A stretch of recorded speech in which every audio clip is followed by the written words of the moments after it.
नमस्कार दोस्तों।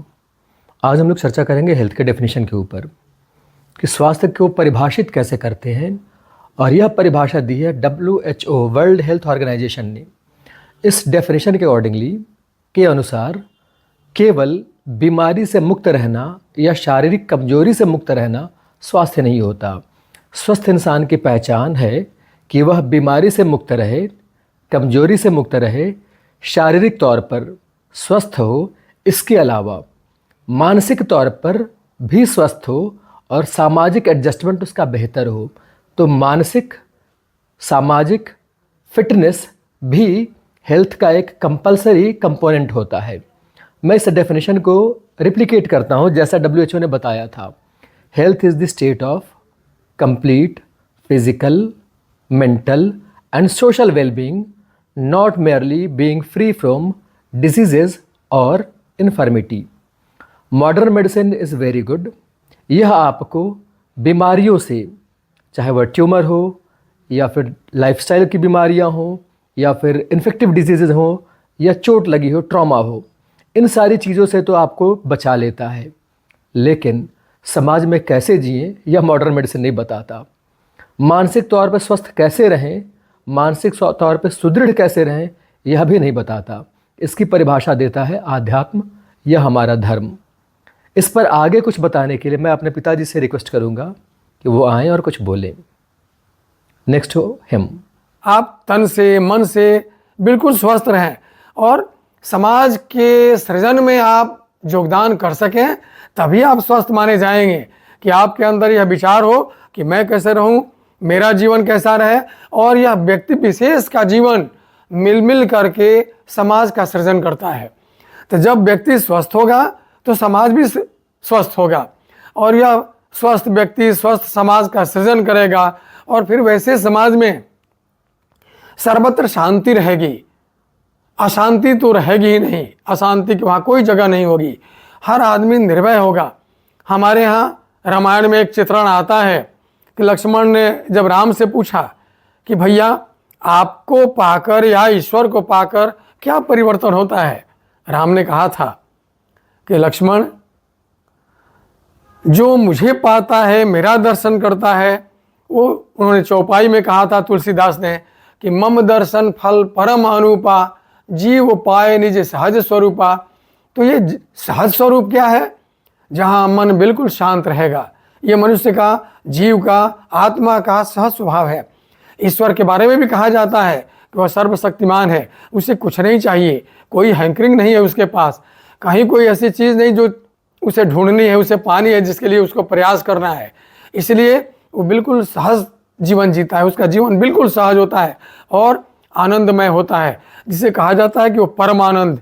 जब मनुष्य भी उस रास्ते को पकड़ता है तो ये भी परमानंद की प्राप्ति करता है और उसका जीवन सहज हो जाता है। फिर कोई रोग नहीं सताता, कुछ भी उसे पाना शेष नहीं रहता, वो निर्भीक हो जाता है।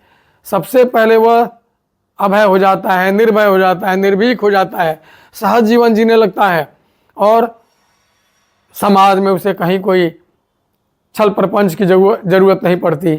तो भारतीय धर्म दर्शन में हमारा धर्म यह सिखलाता है कि आप इसमें सहज स्वभाव में सहज जीवन जिए और दूसरे के लिए आप आत्मबलिदान करें। हमारा अपना जीवन उतना कीमती नहीं है जितना दूसरे का है।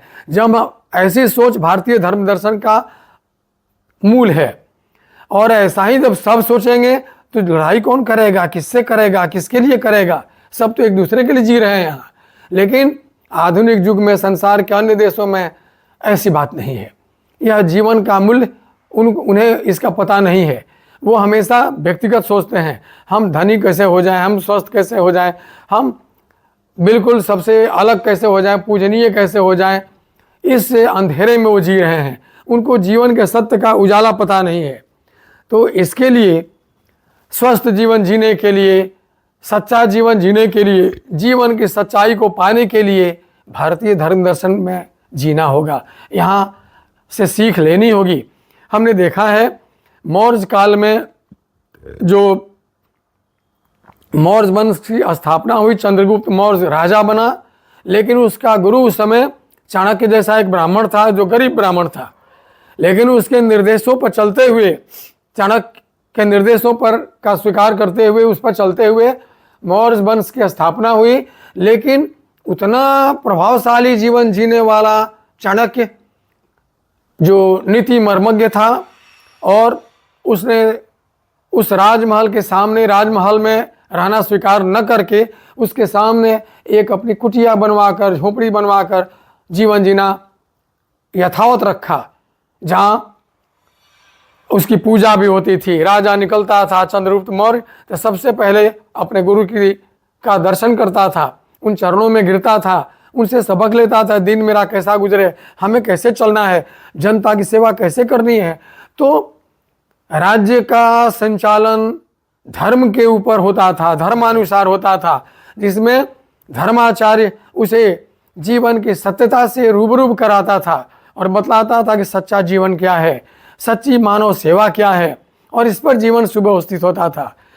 तो हमें आज एक बार फिर उसी रास्ते पर लौटना होगा, भारत के धर्म के अंदर जीना होगा और उसे दिल से स्वीकारना होगा, अन्य कोई रास्ता नहीं। वेद में वो लाइन आती है अंततः कि नान्याश्च पंथा, दूसरा कोई मार्ग नहीं, दूसरा कोई उपाय नहीं, कोई रास्ता नहीं। हमें इस पर आना ही होगा। अगर सुखमय, शांत और स्वस्थ जीवन जीना चाहते हैं तो भारत के धर्म को अपनाना ही पड़ेगा, कोई दूसरा मार्ग नहीं। शेष अगली बार। धन्यवाद।